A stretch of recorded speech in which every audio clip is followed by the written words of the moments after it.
अगर आप भी उत्तर प्रदेश में चावल की खेती करते हैं या फिर चावल मिल मालिक हैं, तो ये खबर आपके लिए महत्वपूर्ण है। दरअसल यूपी की योगी आदित्यनाथ सरकार ने राज्य के चावल किसानों और चावल मिल संघों को बड़ी राहत देते हुए नॉन हाइब्रिड राइस यानी कि गैर संकर धान की कुटाई पर चावल मिलों को 1% की छूट देने का ऐलान किया है। इस खबर के सामने आने के बाद इसको लेकर चावल मिल मालिकों की प्रतिक्रियाएं भी सामने आ रही हैं। योगी सरकार द्वारा चावल मिलों को लेकर की गई इस घोषणा से लगभग 13 से 15 लाख किसानों और 2000 से अधिक चावल मिलों को सीधा लाभ होने की बात कही जा रही है। दावा किया जा रहा है कि सरकार के इस फैसले से किसानों को प्रोत्साहन मिलने के साथ ही चावल मिलों के बीच कंपटीशन भी बढ़ेगा और इससे रोजगार सृजन को मजबूती मिलेगी। अब उत्तर प्रदेश सरकार द्वारा लिए गए इस फैसले की बात की जाए तो योगी सरकार द्वारा इस राहत पैकेज के लिए 167 करोड़ रुपए अलॉट किए गए हैं, जिससे धान खरीद में तेजी और कृषि आधारित उद्योगों में निवेश को बढ़ावा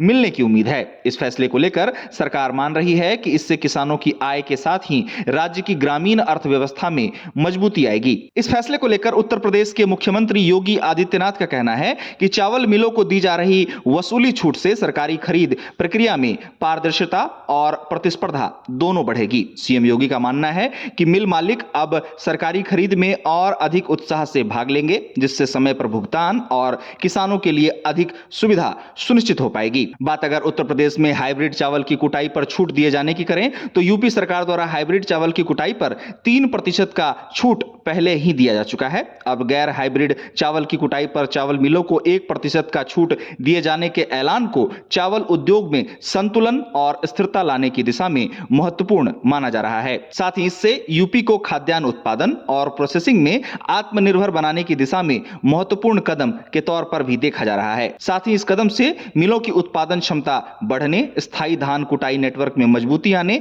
की बात भी कही जा रही है। गौरतलब है कि उत्तर प्रदेश देश का दूसरा सबसे बड़ा चावल उत्पादक राज्य है और राज्य में कई चावल की बड़ी और छोटी मिलें मौजूद हैं।